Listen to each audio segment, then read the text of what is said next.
Welcome to Wednesdays with Willa. I am your host, Willa White, and this is my weekly podcast show that airs on Wednesday mornings at 10 a.m. Eastern on my Facebook page, Willa White Medium. Also goes out on my YouTube channel as well as the Lilydale sites.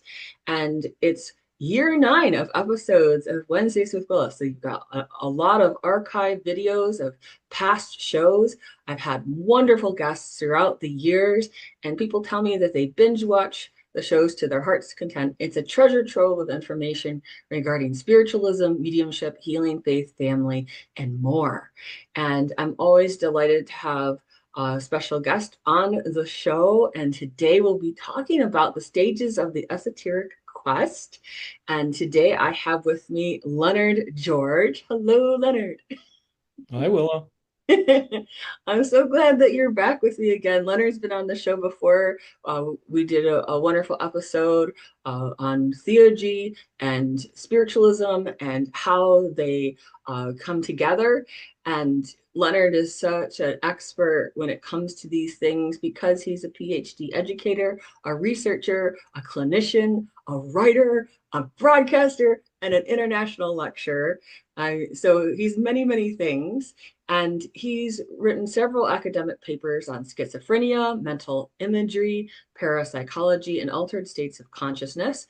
He has authored 3 books. And Leonard, how about you tell them what the 3 books are? Because they're very involved titles. Okay, well, I can do a show and tell. Sure, sure. Here's one of them.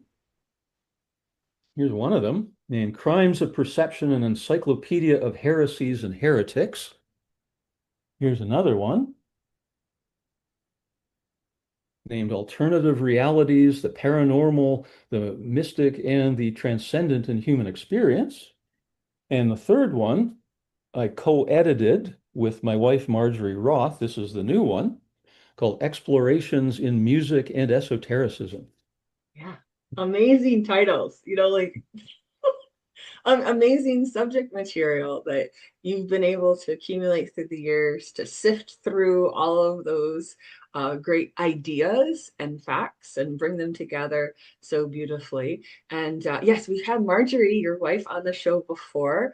She's such a lovely person. I met both Leonard and Marjorie here at Lilydale when they came for the summer and just really enjoy them so much. And that's why I'm thankful Leonard was open to being on the show today to share a bit about his life and how it parallels the understanding of the esoteric quest. I I wanted to start off with, what makes something an esoteric quest, and I started thinking about how it's really about that inner versus outer experience. We have this outer geography terrain that we have, but we have this inner quest that's happening within us on a psychological level, on a spiritual level, and how we exist in this space of myth and archetypes and sometimes paradoxes, right? So we're growing up with this understanding in this human world, and it's really through the direct experience that we start to unfold that transformation of the self. And that's something you've been heavily involved in your lifetime, Leonard. Sure have. If we want to start by clarifying definitions, Yes. esoteric is actually a slippery word because there really isn't a consensus about what it means.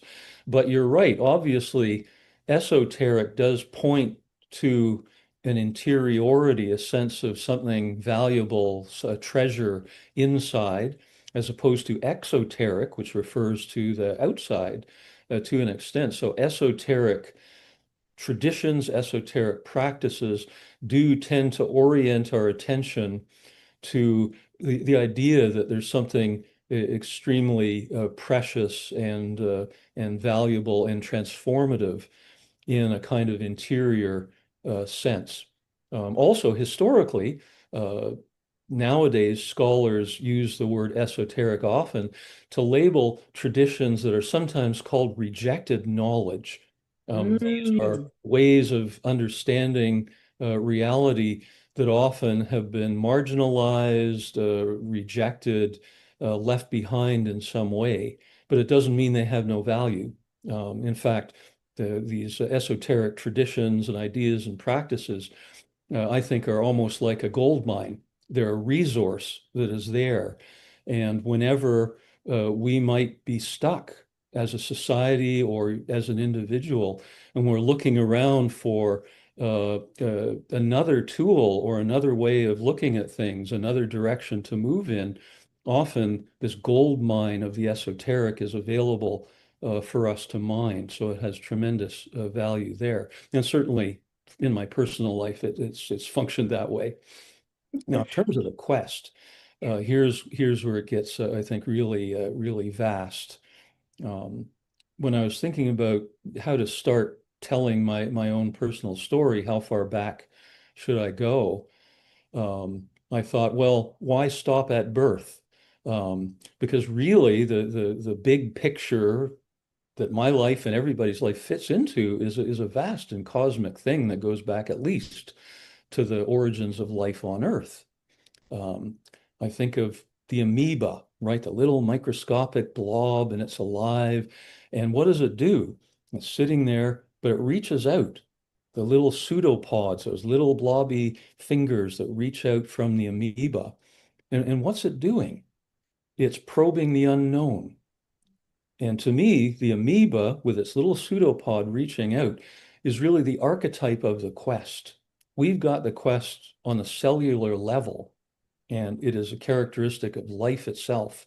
Um, we are built, we are motivated, we are made to be curious, to explore. Now, the little amoeba maybe isn't having very many thoughts, but nonetheless, it's manifesting curiosity, it's manifesting wonder. And so, as far as I'm concerned, we can talk about a quest with a structure and stages, perhaps not fixed stages, because every quest is unique.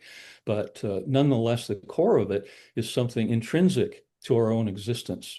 Uh, the wonder, the curiosity is quite innate.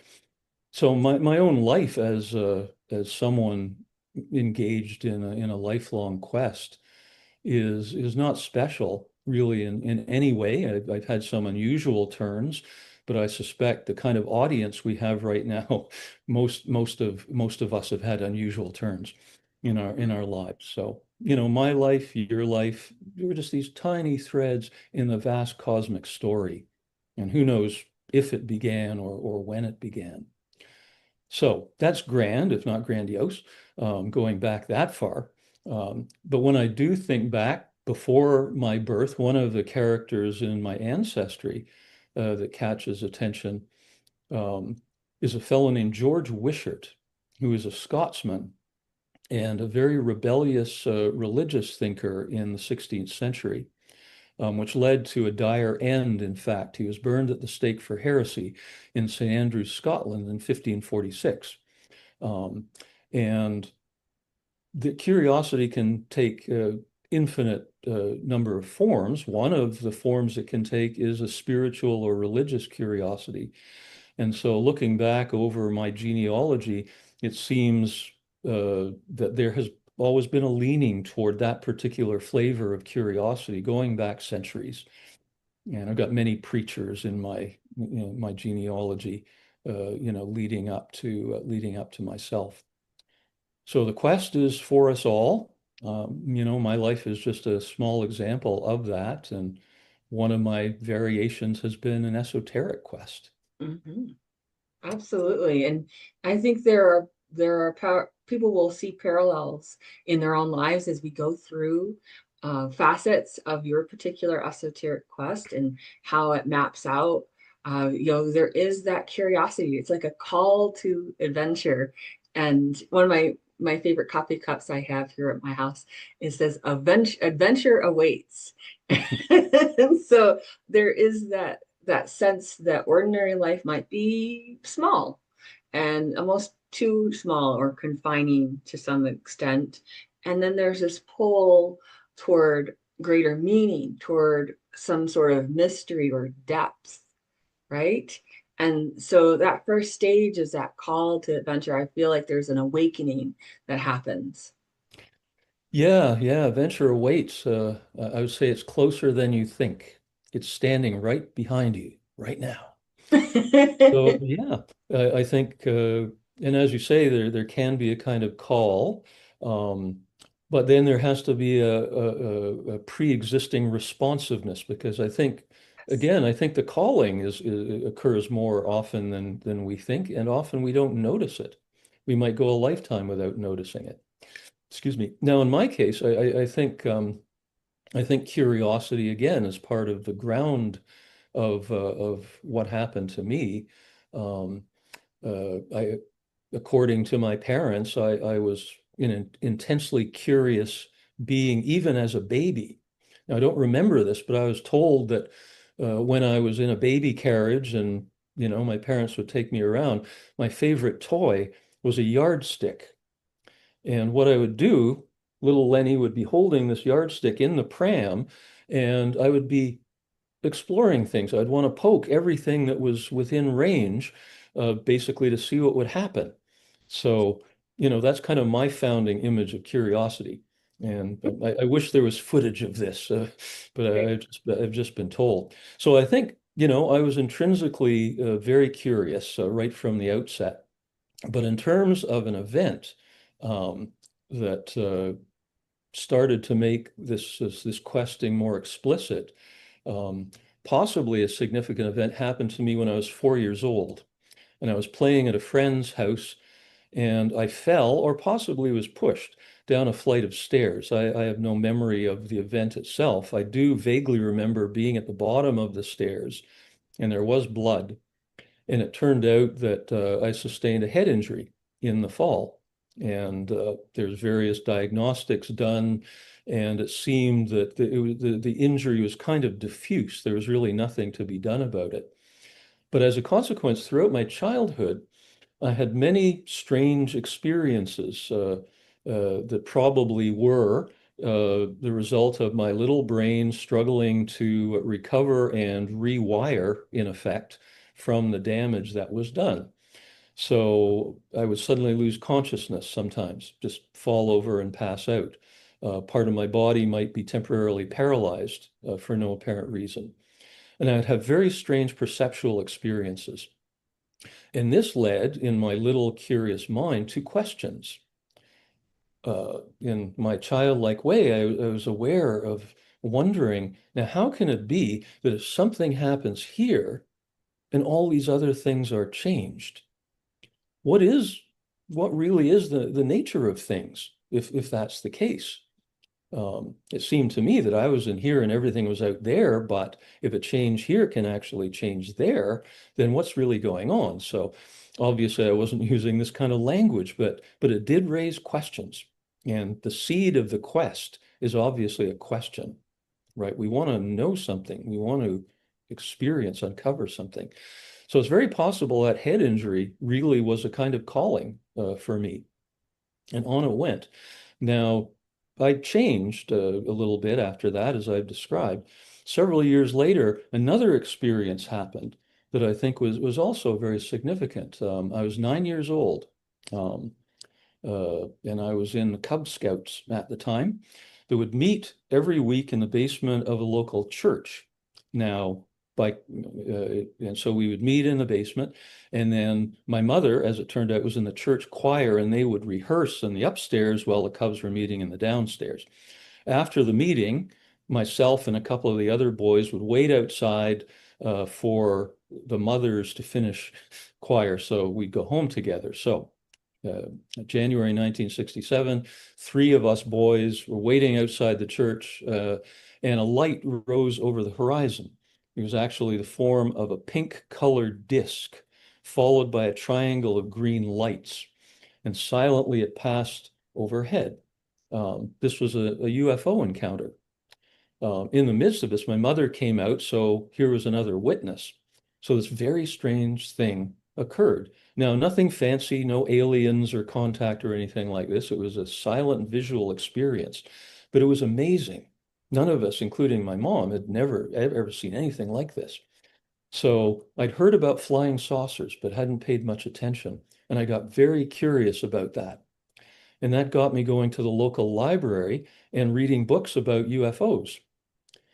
And I noticed other books on the adjacent shelf to the UFO books that were about all kinds of really strange things, paranormal, supernatural, uh, all these topics. And so, of course, I began to check those out, being curious. And I discovered this domain of esoteric traditions in that particular way. So I started with these callings, the questions, and then it began to sort of take shape and direction, coincidentally or not, because of this strange light in the sky. Um, but if you talk to people who've had these kind of encounters, not just with UFOs, so-called, but many other mysterious encounters, um, a lot of people say it wasn't just like an objective encounter. It wasn't just like seeing a jet plane go overhead. If you see a jet plane go overhead, you kind of figure you're aware of it, but it's not aware of you. But many times when people have these uncanny encounters, there's a personal sense to it. There's a sense that, and I had that sense that not only am I aware of that pink disc, in some intuitive sense, I felt it was aware of me. And the fact that I saw it was actually not a coincidence. So there's the sense of a story unfolding here. And at least consciously, we're not the authors of the story. We are reacting to the story and creating to that extent.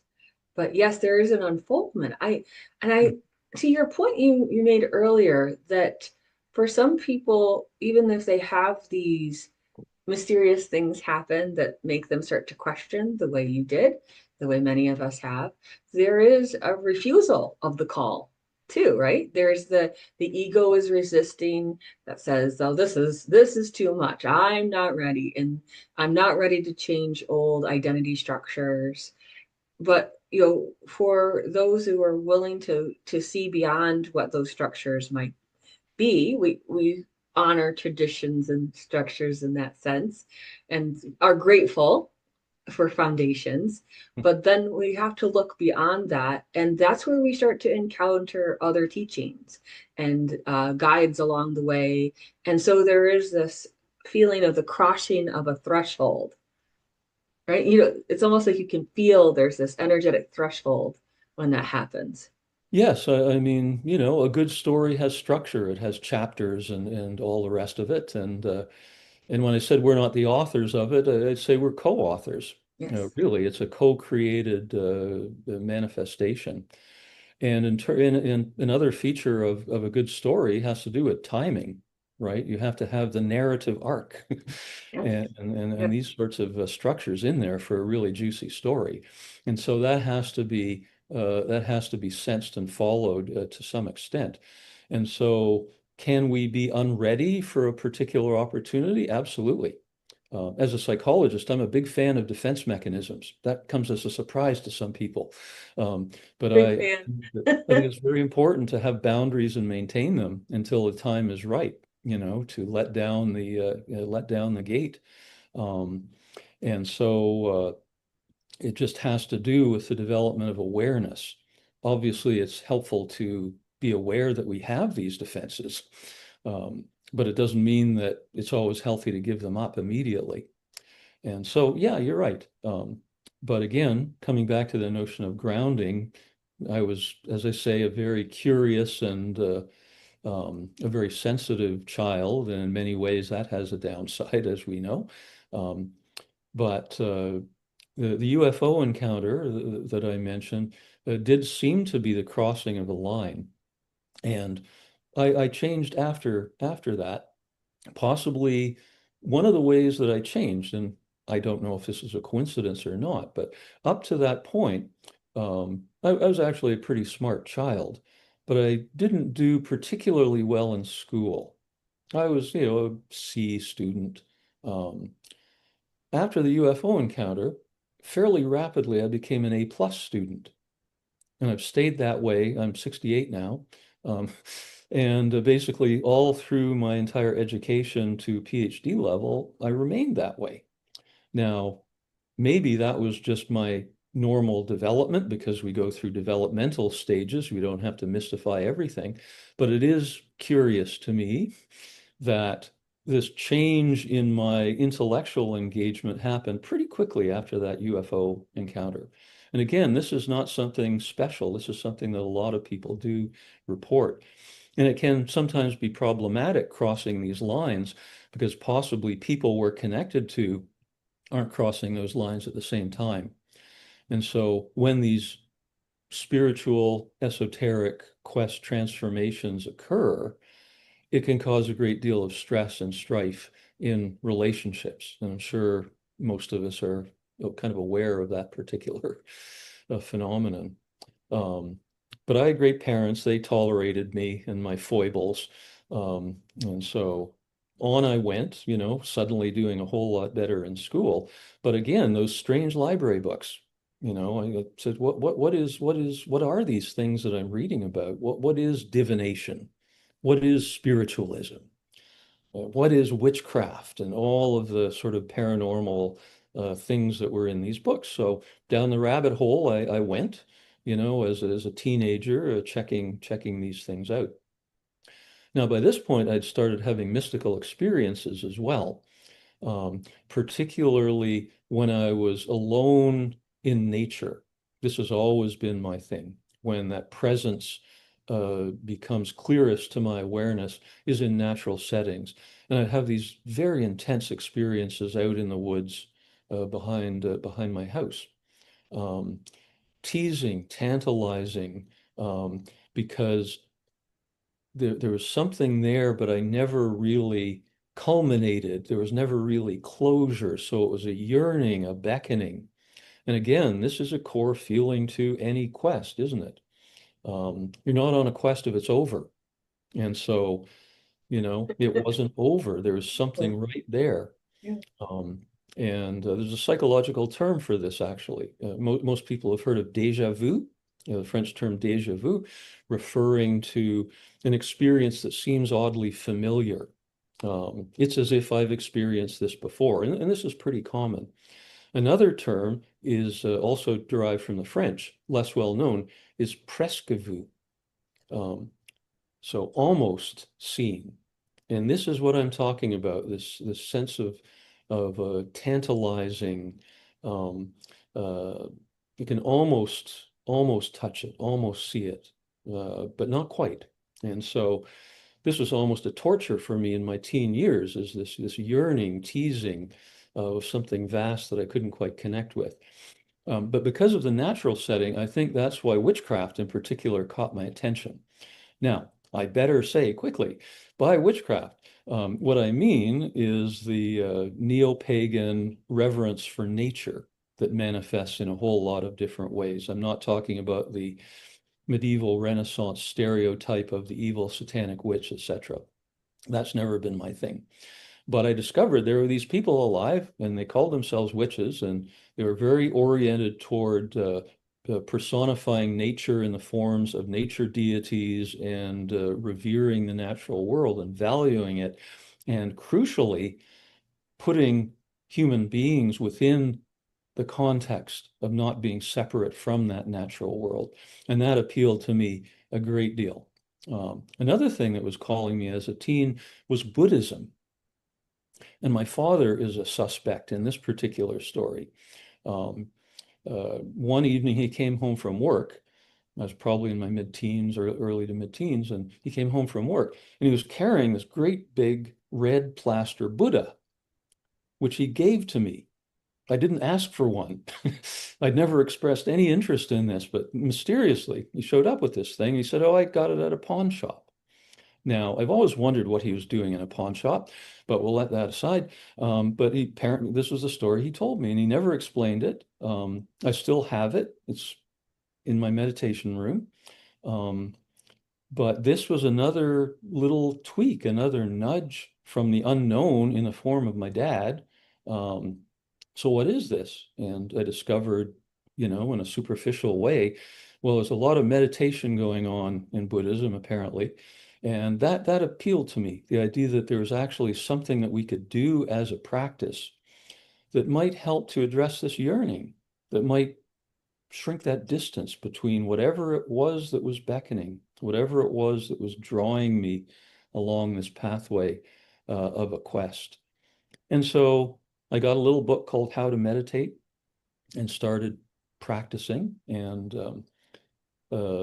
it's extremely hard work, right? I think, at least for me, this idea that, oh, meditation, let's meditate, and that's all about relaxing. Well, relaxing is a key skill in meditation, but depending on the goal of your meditation, and this obviously is vast, there are thousands of things a person might be up to when they're meditating, but when you get serious about it, and have a real ambition, um, there's no way around it. It's one of the hardest things I think that we can do is to maintain a regular meditation practice. Strangely, since my mid-teens, I've actually done it. I still have usually about an hour to an hour and a half a day of a meditation practice that I've maintained. And so one of the zillion reasons I'm thankful for my father is he bought me a red plaster Buddha for no apparent reason. Um, so the path begins to take structure. There's witchcraft and there's Buddhism. And so the day after I finished high school, I hopped on a plane to London, England, um, because I'd read in one of these books about some witches in London that were still active. And so I went over to London. I was 17 years old. I tracked them down. I got initiated into that particular kind of witchcraft. And I won't say any more about that, except that um, this sense of a deep reverence for nature, the value of personifying aspects of nature has stayed with me to this very day. That is actually part of who I am. But onward to university I went and followed an academic track for a while, but continued on my esoteric quest at the same time. Yeah, so you're working your way through those various stages, and I think one of them is that you're kind of excited, but you're letting go of old kinds of foundations, and you're moving into confronting those old patterns and feeling somewhat in between yourselves. There's that feeling that people will go through as they're working through their own quest, and so dreams can intensify during that time. We can find a lot of emotional turbulence because you're having to go through a bit of purification and also shadow work, which is something that you would know a lot about, knowing your background with it. But you feel that there's some trials almost that people will go through, almost symbolic tests that are part of their esoteric quest. So you might notice paradoxes or even inner contradictions or your ego's flaring up about such and such. And there can be some breakdowns and breakthroughs, and there's a lot to this process. Oh, And challenges galore. yeah, so in this process that you were in of exploring the natural side of life and your feeling of getting into the continuum of that light and the energy of the divine construct and meditating, there was this also this call to study more deeply in that field of psychology, right? So for you to say, all right, I feel that natural world, but I'm going to put myself into a university setting, into the structure, a different kind of structure. Mhm. So yeah, if you want to talk about that. Yeah, well, I admire people who are such free spirits that they can find a way through adult life um, without needing overly to engage in convention. And, I'm serious. I have friends who are, artists and such, and I always think how fantastic that you've managed to pull this off to get Yes. through, to get through adult life, and stay so centered on your artistry, for example. So one of the big challenges, if you're drawn to this deep quest, is engagement with the conventional world and all of its little demands like money and such, and career and all of that. And so, yeah, that was certainly a challenge for me, like everybody. And I thought one solution to creating that public face and that interaction with the conventional world was psychology. Because for one thing, part aspects of psychology are very amenable to the spiritual side, but psychology itself is actually vast and not perfectly defined. So psychology has a very hard physical aspect to it. When we talk about biological psychology and the study of the brain and the nervous system and that aspect of it, that is psychology, neuropsychology. We can study behavior and behavioral psychology, and that's pretty solid as well. We can talk about psychodynamics. So we look at the mind and the consciousness and unconsciousness. That's getting a little more woolly. And then we continue out and we can hit the transpersonal end of the spectrum of psychology. And that is looking at states of consciousness and meditation and even wisdom. Wisdom as a technical term in psychology. And so psychology was a great place for me because it afforded a vast range of exploration. It actually led to employment, which was handy. Um, and so for many years, I did pursue that kind of training, got a bachelor's degree in psychology, a master's degree in clinical psychology, a Ph.D. in clinical psychology over that span of time. But I was always also engaged in uh, the spookier stuff that I'm drawn to during, that same phase. Um, One of the areas literally adjacent to psychology that I became very intrigued by was parapsychology. So parapsychology. Um, and again, there are many definitions about that, but my definition was very strict scientific approach to looking at the possibility of extrasensory perception and psychokinesis. And there's a tradition of studying these things in a laboratory setting, trying to control the variables just like scientists do. And so parapsychology, by my definition, is actually a kind of science. And I was very interested in a laboratory in North Carolina.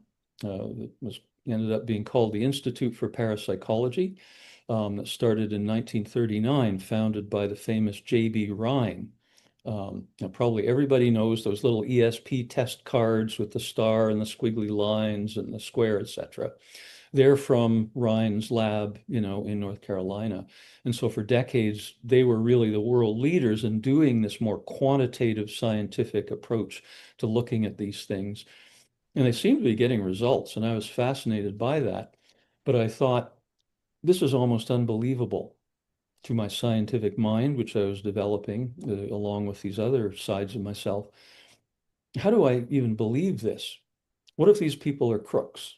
What if they're all frauds, like some people are saying? And I thought the only way I'm going to get to the bottom of this is to go down there and meet them and hang out with them. So that's what I did. Um, First of all, I went down for a summer study program. And then after, when I was working on my master's degree, I was actually hired by the Institute for Parapsychology as a research fellow. And so I went down for a few years, lived in Durham, North Carolina, and did parapsychological research, which was quite fascinating to take that particular approach.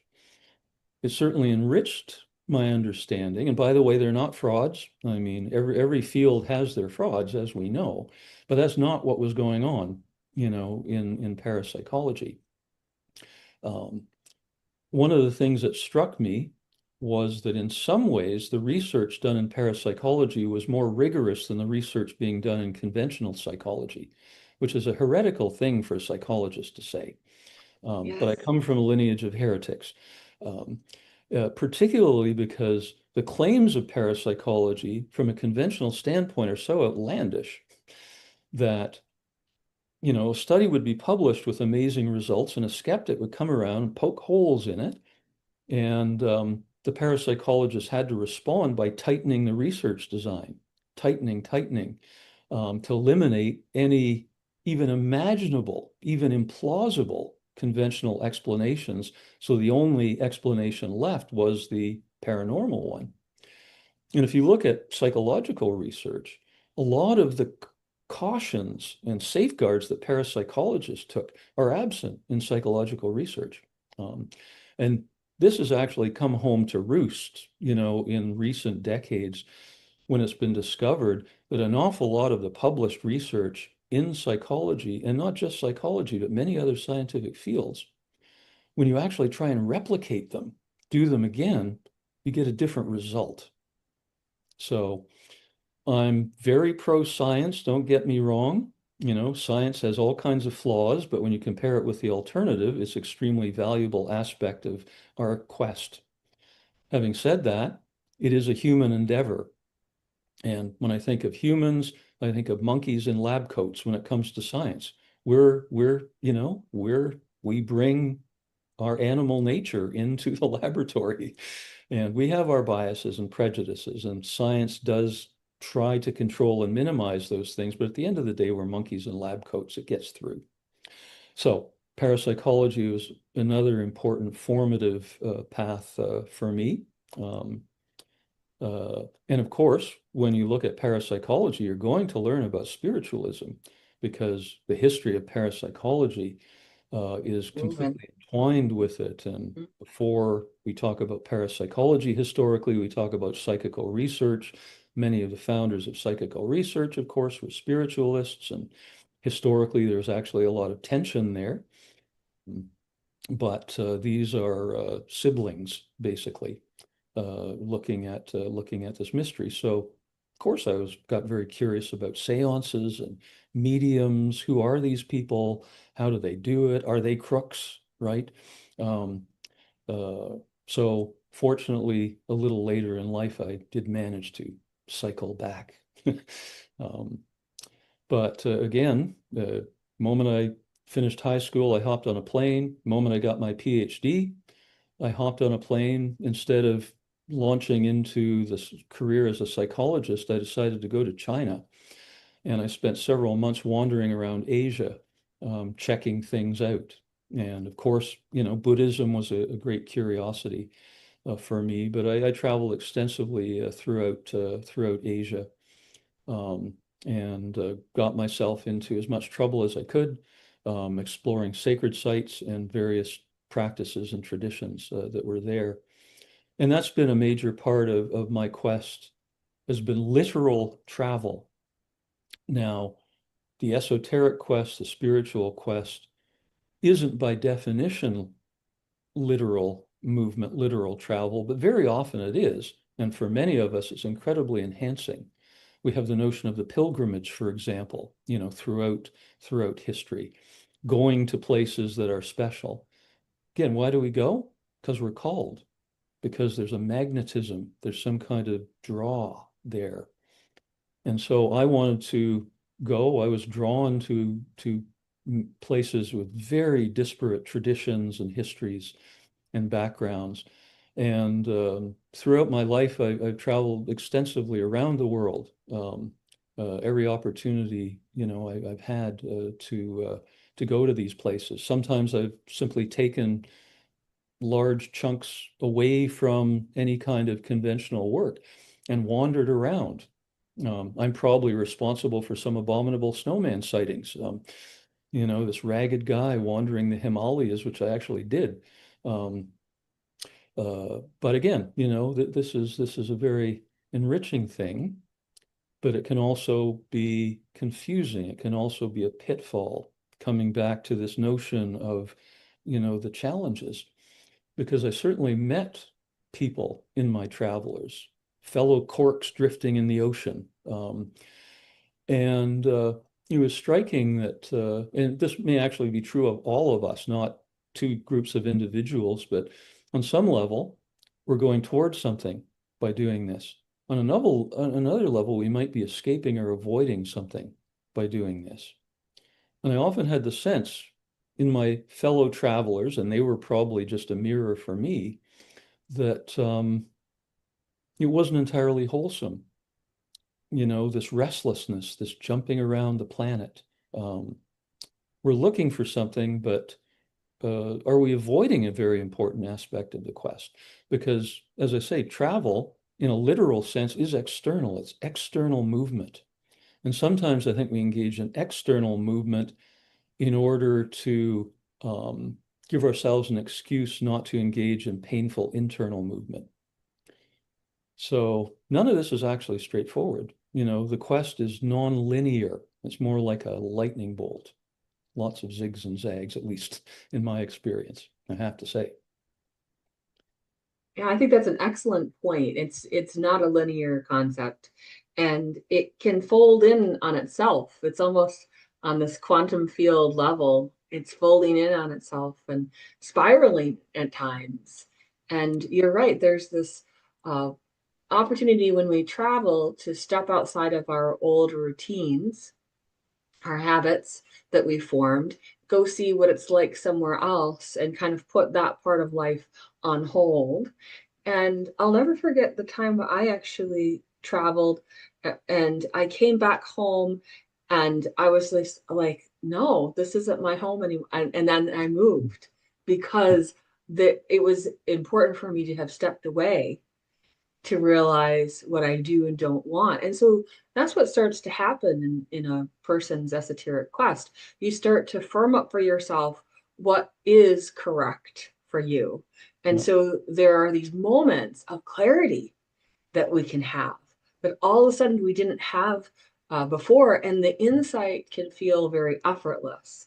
And so as you're talking about traveling the world, and I know you went all kinds of places. You went Mongolia, Tibet, India, Egypt, Syria, Greece, Iceland, Guatemala, Peru, like all these places, right? And you're having these experiences, but you're also starting to allow yourself to be intuitively guided. And by having that travel experience, you started to kind of get into a deeper trust of your own alignment with the divine, right? There was a rhythm of respect and knowing that you are being cared for and protected by That's doing right. this travel, right? We're co-authoring the story. We're co-authoring the whole story. And of course, the beauty of it is we don't actually know what the other author is up to. And so it's full of Sometimes surprise. we do. Sometimes we do. Another of my mild surprises and another sort of constellation that emerged um, was in the 90s when some great scholars published some books that I happened upon and really opened my eyes to yet another dimension of this, which is the dimension of the ancient Mediterranean spirituality. Um, and one of the threads there that really caught my attention was something called Hermetism.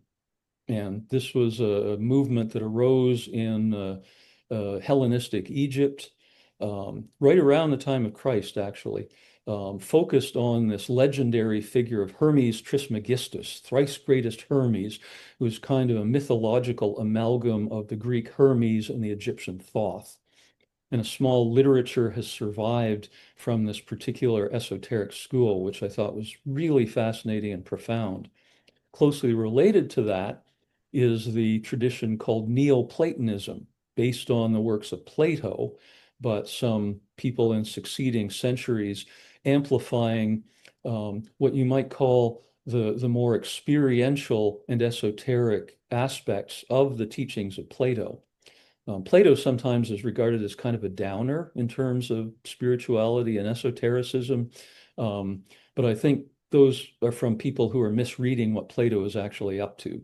It's clear from reading the Neoplatonic interpretations that Plato and certainly these Platonists had a beautiful and elegant way of understanding unseen aspects of reality and how to participate in those. So I really got hooked on the Hermetic and the Platonic esoteric aspects, which led me to another huge turning point. There was a conference in Florence, Italy in the year 2000 on these themes because it turned out that in Renaissance Italy, centered on Florence in the 15th century, there was a great reawakening of interest in Hermetism and Neoplatonism. And so I went to a conference in the city of Florence itself, which was astonishing. It was created by a fellow named Ralph White. And it turned out that this conference was part of a series that he had started. And this series continues until this very year of 2026, that has come to be called the Esoteric Quest. And so pretty well every year, Ralph organizes a conference somewhere in the world focusing on the esoteric aspect of that location. And so in that year, it was Florence. It was fantastic. I've gotten involved in this Esoteric Quest project, and I've been presenting at all of the quests pretty well ever since 2000. But the most important thing that happened to me in Florence was I met a woman. Um, that's where I met my beloved Marjorie. And as I often say about this, there's a bylaw in Florence that not too many people know about, but being law-abiding, I followed the bylaw. And it's this: if you go to Florence and you're single, you have to fall in love with somebody. That's the law. And so we followed that law. And so Marjorie has been the light of my life for the last 26 years. And so Florence was really quite pivotal, both in terms of these organized esoteric quests, which have proved a fantastic opportunity for my own travel to many of these locations that these quests have been in. Now, about meeting Marjorie, this is actually significant because years later, Marjorie told me that before she met me, I think it might actually have been the year before she met me, she went to Lilydale. She had curious, she'd heard, I think she had a friend who was interested in spirituality and went to Lilydale sometimes. And so Marjorie went to Lilydale, had the great blessing of having a session with Dr. Judith Rochester, who is known as the medium's medium. And so Marjorie had a session with Judith, and Marjorie told me that Judith was saying in the session that Spirit is informing me that there's someone who lives in Vancouver, British Columbia, in Canada, who loves you very much. And Marjorie said, I don't know anybody in Vancouver. You must be thinking of Vienna, because Marjorie knows a lot of people in Vienna. But Judith was apparently insistent, saying, no, it's actually Vancouver. So anyway, in the year 2000, when I went to Florence, I lived in Vancouver. And so Marjorie has concluded that I was prophesied. And so, of course, I agree. Um, Yes. but, you know, this is the kind of thing that catches one's attention.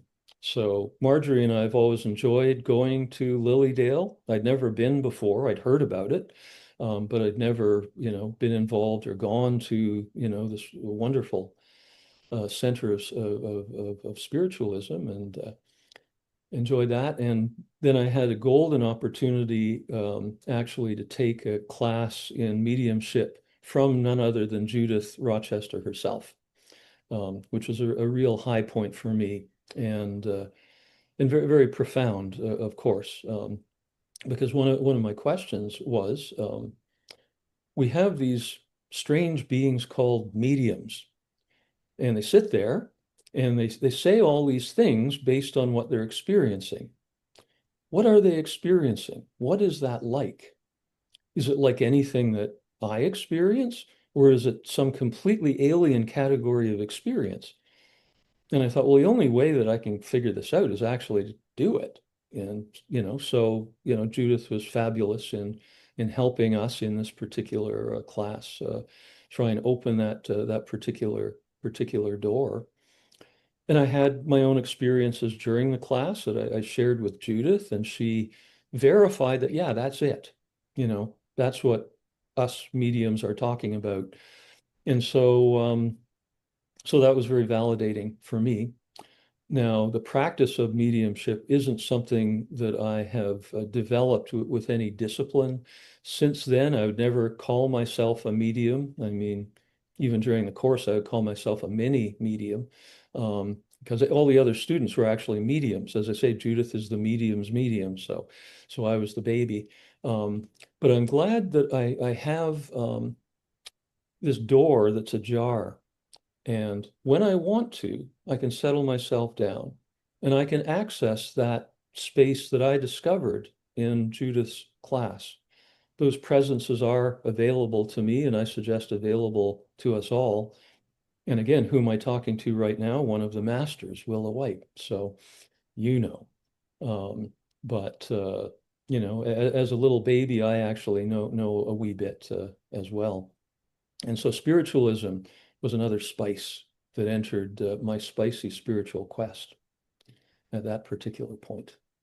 That's so beautiful. And I mean, I enjoy a good love story. So I love your love story that you have with Marjorie, and how you had gone through this arc in your understanding of your own life, that you were ready for that love, that deeper understanding of love.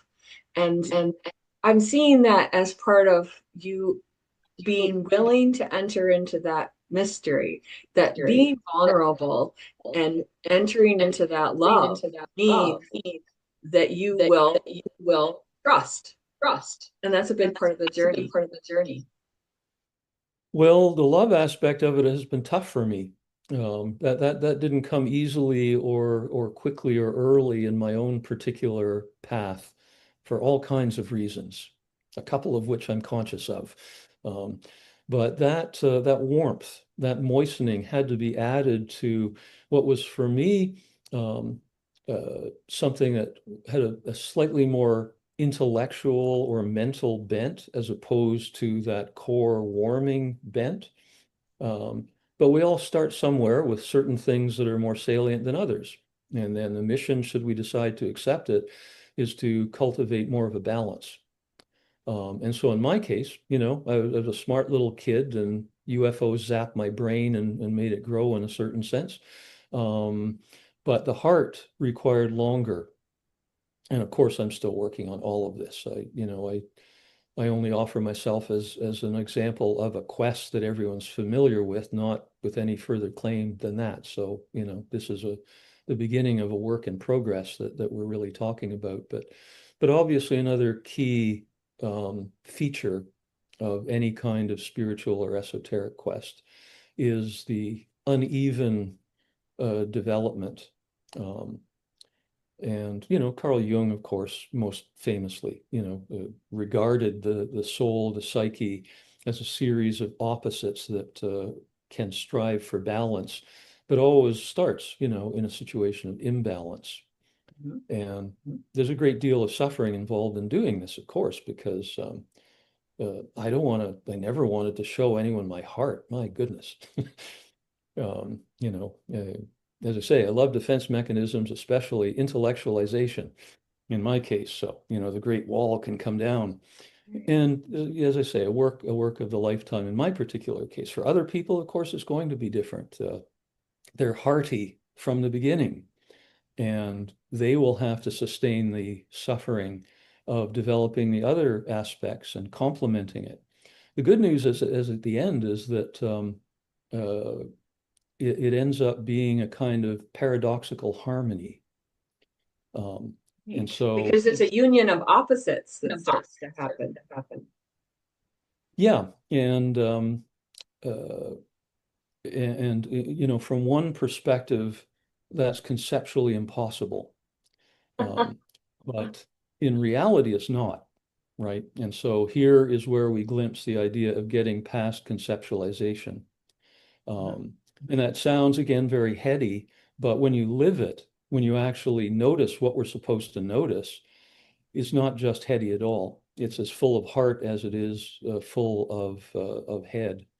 Um, and I'm still at it, as I say. One of the most valuable things for me is a meditation practice, an ongoing meditation practice. I found that going on retreats in the woods is a very useful thing to do, and I try and do that every year. Head up to the woods of northern Ontario and spend time by myself in a cabin, and can really settle and focus more clearly that way. So I really recommend uh, some kind of regular discipline. As I Mhm. say, meditation is kind of a vast thing. There are many practices, but But solitude but is important to regular have practice that. is a key. This is unfortunate, is that there are benefits that only come from regular practice. Not just one weekend a year or a special occasion. Those can certainly have their value, and things that have beyond our control, nothing to do with our practice, extremely valuable. But there's no replacing a discipline of some kind of regular practice in my own experience. I would agree with that because that solitude is very necessary component of balancing out things. I'm hearing a little feedback, so I don't know if you have your speakers on funny, but when I speak, I can feel that. So I apologize to anybody who's watching and or We're listening to not that. alone. We're just not alone. Yeah, I'm hearing a bit of a Okay. clicking. Yeah. So don't So know what. I just wanted to get people through this the stages in the arc before we focus on some of that spiritual understanding. So to begin with, you had this ancestral call, almost like a call before the call because of your genealogy, right? You found people in the family for you that in the generations that had that understanding of the divine spark. And then through your childhood, you had those first thresholds that you were experiencing, the injury that you had at 4, the UFO encounter at the age of 9, your discovery of those books. And then you were entering into those great mysteries. And so you were departing from what people would consider the ordinary world. And then through your early adulthood, you were meeting mentors, you were practicing, you were studying, you were really focused on your inner work of meditation and also thoughtful endeavor as seeing other people's um, thinking together and linking that. And then you had the what I call the wanderer phase, right? You had that pilgrimage and those different roads of trials as you're journeying and what you need to do as far as expanding that worldview and going internally but also externally in that experience. And then from what I'm understanding of your journey, that you did the dive into all of the Plato and the Renaissance and all of those things and the teachings that those would, so that would be like the illumination phase in the Esoteric Quest. And then you had your meeting of the goddess, Marjorie. This idea of that union. I should add that I married the goddess too. You married the goddess, yes. And that kind of anchored you even further in that transformation because when you declare you're going to have union with someone, then you have to balance. So it's a whole new way of balancing, and that love becomes part of the spiritual path.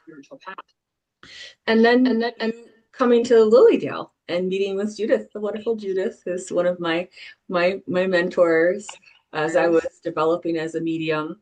And it's such a beautiful thing that you were able to start to integrate, not just observe that there were mediums, but you said, let me try this and just put my toe into it, as it were, and see if I can feel that return, that eternal curiosity rising up in me that cares about this, and that I will synthesize this into my own path, that I will distill the wisdom of direct experience.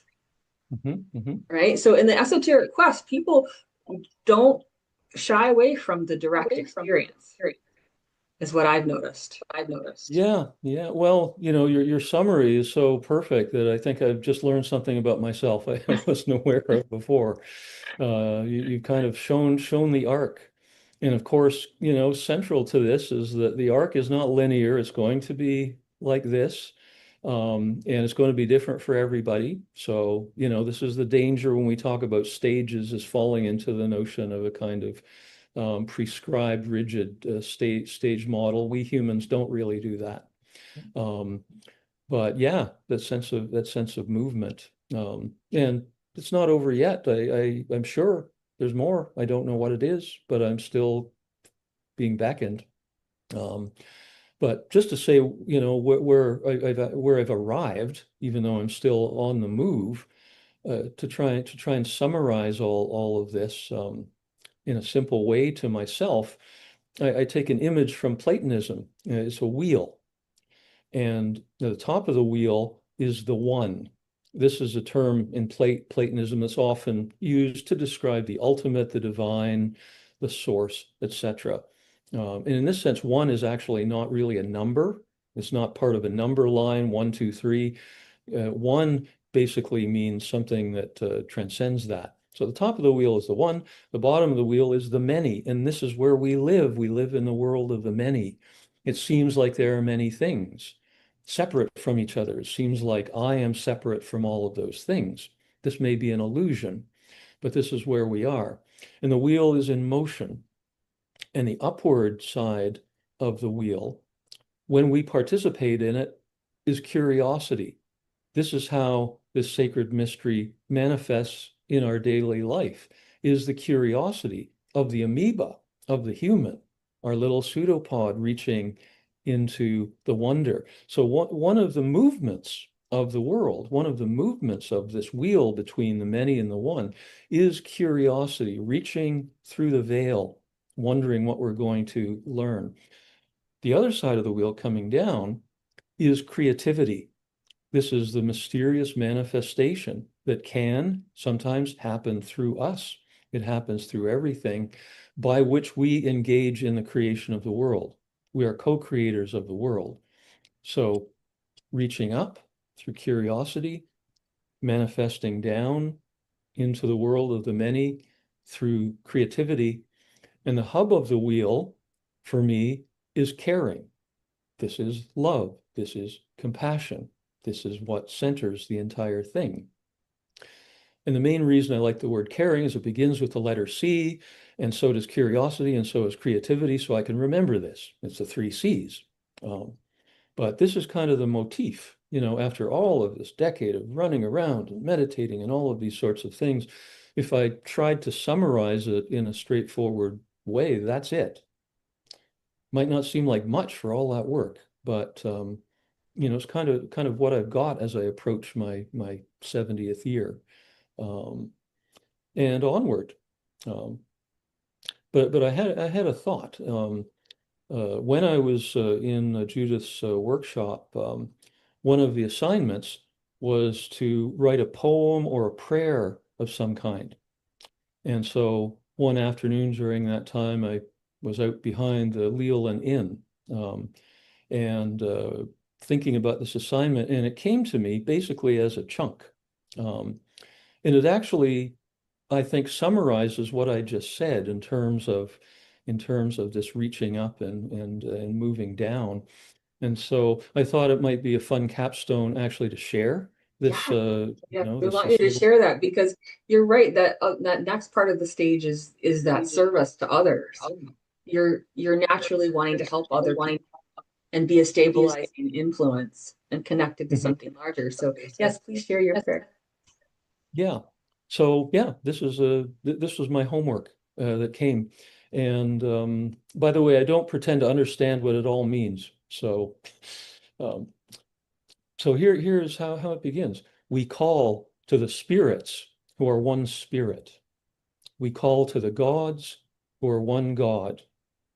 Come down to us now and help us rise to you. Come down as a hunting owl. We rise as a crescent moon. Come down as a hand of lightning. We rise as a wand flung high. Come down as a ruby sword. We rise as a cup of emerald. Come down as a bounding deer. We rise as a ravenous lion. Come down as an eye of gold. We rise as a crystal mirror. Help us humbly to know, for the healing of all, that all lives are one nature, that all forms are one body, that all thoughts are one mind, that all loves are one heart, that the infinite multiplicity is the simple unity, the sunlight, the diamond light, the one light, the one. I'm not sure what that means, but I think it means something like what I said with the wheel. Well, it's beautiful and so much symbolism, right?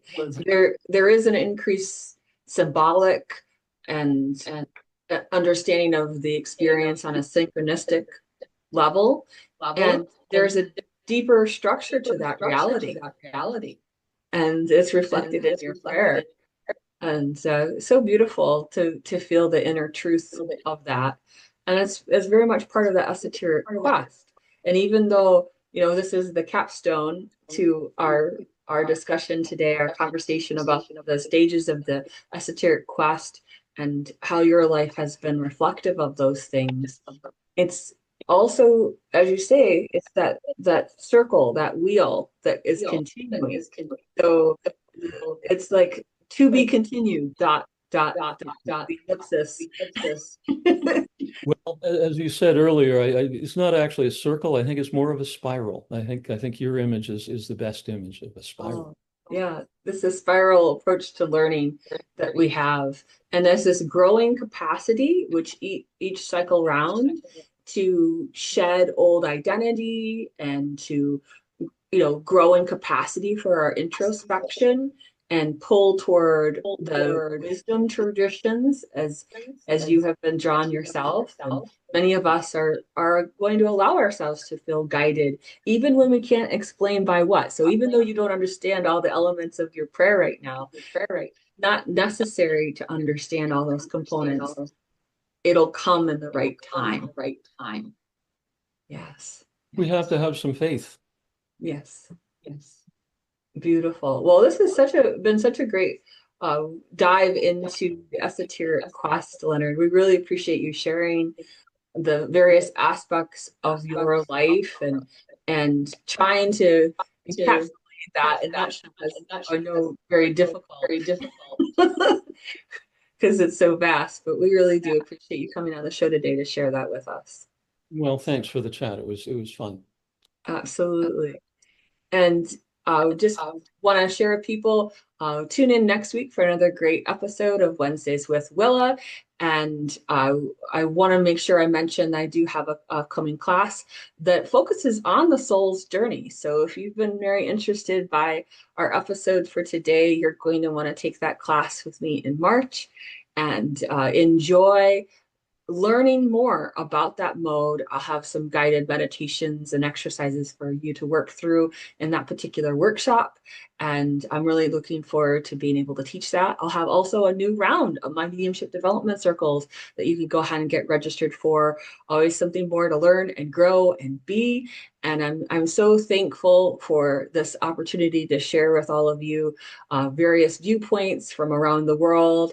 And you can see how much we do fold in that which is wisdom, inner clarity, illumination, and purpose. And again, I thank Leonard for being here on the show today and everybody for tuning in. Please like, share, subscribe, follow. Let us know you like the show and leave beautiful comments. We love knowing that you're connecting with the information shared. All right, everyone. Thank you. Bye-bye.